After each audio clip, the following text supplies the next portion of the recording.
My name is Mandeep and I am currently working as assistant professor in FGM Government College, Adampur. आज हम एक theorem सीखने जा रहे हैं। थ्योरम क्या स्टेट करती है? थ्योरम है the union of two subspaces is a subspace if and only if one is contained in the other। Theorem क्या कहती है कि अगर हमारे पास दो सबस्पेसीज है, उनकी यूनियन सबस्पेस कब होगा? जब दोनों में से एक दूसरे के अंदर क्या होना चाहिए? वो कंटेंड होने चाहिए। ठीक है, तो थ्योरम का प्रूफ कर, जब यहाँ पे इफ एंड ओनली आता है तो हम लोग एक कंडीशन को मानते हैं और दूसरे क्या करते हैं? प्रूफ करते हैं। फिर क्या करेंगे? दूसरी कंडीशन को मानेंगे और फर्स्ट वाले क्या कर देंगे? प्रूफ कर देंगे। ठीक है, तो प्रूफ करते हैं, स्टार्ट।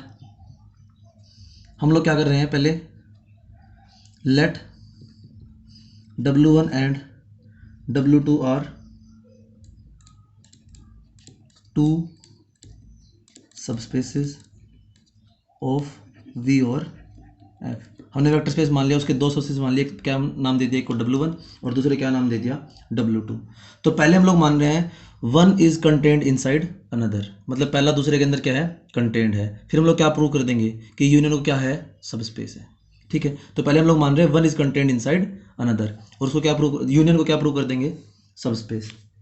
ठीक है, तो मान लेते हैं पहले let W1 is contained inside W2। तो हमने मान लिया कि W1 किसके अंदर कंटेंड है? W2 के अंदर है। Then W1 union W2। देखो W1 किसके अंदर कंटेंट है? W2 के अंदर कंटेंट है। तो जब W1 की यूनियन करेंगे W2 के साथ तो कौन सा वाला सेट आएगा? बड़े वाला सेट आएगा। तो किसके बराबर हो जाएगा? W2 के बराबर हो जाएगा। अब W2 क्या गिवन हमें? सबस्पेस गिवन है, तो ये वाला सबस्पेस है, तो लेफ्ट हैंड साइड वाला भी क्या हो जाएगा? सबस्पेस हो जाएगा। So W1 union W2 is a subspace. Similarly दूसरे स्टेप में हम क्या मान लेते हैं? Let W2 is contained inside W1। अब W2 किसके अंदर कंटेंट है?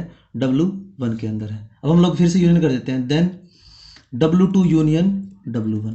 अब देखो W2 W1 के अंदर कंटेंट है, इसी की यूनियन हम जब किसके साथ करेंगे? W1 के साथ करेंगे, तो बड़े वाला सेट आएगा। तो यहाँ पे हमारे पास क्या आ जाएगा? W1 आ जाएगा। अब W1 क्या मान रखा हम लोगों ने? सबस्पेस। तो ये वाला भी क्या हो जाएगा हमारे पास? Subspace. So W1 union W2 is a subspace. ठीक है, तो W1 यूनियन W2 हमारे पास क्या आ गया? सबस्पेस आ गया। ठीक है, तो हमारे पास एक पार्ट प्रूव हो गया। पहले वाला पार्ट प्रूव हो गया। क्या हो गया? जब एक दूसरे के अंदर कंटेंट है तो यूनियन क्या है? सबस्पेस है। अब नेक्स्ट पार्ट में हम लोग क्या करेंगे कि यूनियन सबस्पेस है और दोनों में से एक दूसरे के अंदर क्या है? कंटेंट है। ठीक है, तो कन्वर्सली हम लोग अज्यूम करेंगे कि W1 यूनियन W2 क्या है? सबस्पेस है। Conversely let us assume that W1 union W2 is a subspace। और रिक्वायर्ड टू प्रूव क्या है? Either W1 is contained inside W2 और W2 is contained inside W1। यही तो प्रूव करना है ना कि दोनों में से एक दूसरे के अंदर क्या होना चाहिए? कंटेंट होने चाहिए। ठीक है, हम क्या कर लेते हैं? ये प्रूव करेंगे हम लोग बाय कॉन्ट्राडिक्शन। बाय कॉन्ट्राडिक्शन हम लोग अज्यूम कर लेते हैं, इफ पॉसिबल हम लोग मान लेते हैं नाइदर W1 इज, हम लोग अज्यूम कर लेते हैं neither W1 is a subset of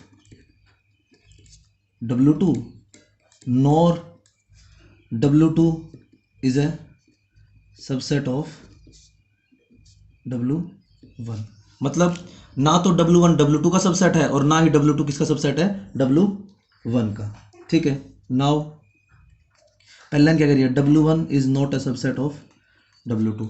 जब इसका सबसेट नहीं है तो हमें एक ऐसा एलिमेंट मिलेगा जो W1 में तो है लेकिन W2 में बिलोंग नहीं करेगा। तो इसका मतलब एक ऐसा एलिमेंट मिलेगा। सो देयर एग्जिस्ट एक एलिमेंट, उसको हम लोग क्या मान लेते हैं? U belongs to W1 but U doesn't belongs to W2। तो U W1 में तो बिलोंग करेगा पर W2 में बिलोंग नहीं करेगा। Similarly W2 is not a subset of W1, W2 W1 का सबसेट नहीं है, तो यहां से हमें एक और एलिमेंट मिलेगा। सो देयर एग्जिस्ट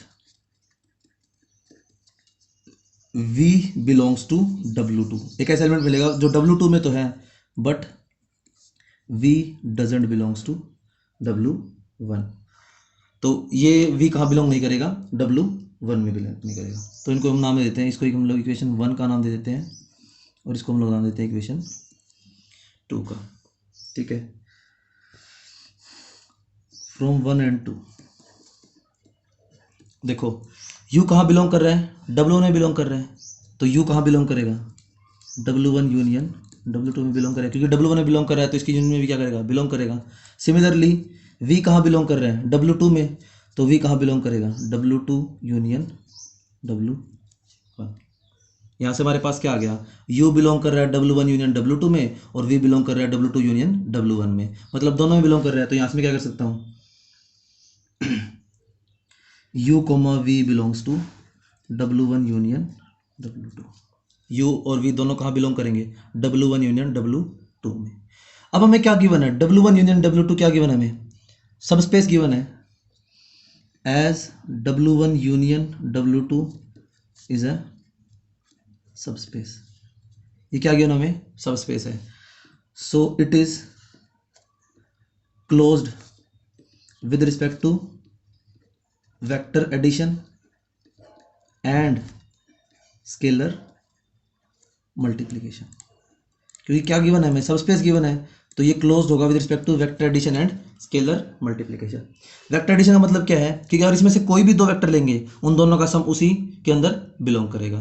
तो यहाँ पे हमने क्या क्या मान रखा है, U comma V belongs to W1 union W2। जब दो एलिमेंट्स बिलोंग कर रहे हैं तो इनका सम भी बिलोंग करेगा। So U plus V belongs to W1 union W2। यहाँ से क्या आ गया, U प्लस V कहाँ बिलोंग कर गया, W1 यूनियन W2 में। अब ये यूनियन है, ये एक एलिमेंट है, यूनियन में बिलोंग कर रहा है, तो दोनों में से किसी एक में बिलोंग करना पड़ेगा। तो हम लोग पहले मान लेते हैं कि ये कहाँ बिलोंग कर रहे हैं, तो this implies U plus V belongs to W1 और U plus V belongs to W2। क्योंकि यूनियन में बिलोंग कर रहा है तो दोनों में से किसी एक में तो होना ही चाहिए, यही प्रॉपर्टी होती है यूनियन की। ठीक है, हम लोग दो अलग अलग केस मान लेते हैं। If U plus V belongs to W1, अगर U प्लस V कहाँ बिलोंग करेगा, W1 में बिलोंग करेगा। अब U प्लस V W1 में बिलोंग कर रहा है but U belongs to W1। पहले हम लोगों ने माना था U कहाँ बिलोंग कर रहा है, W1 में, तो यहाँ से क्या आ जाएगा, therefore U plus V minus U belongs to W1।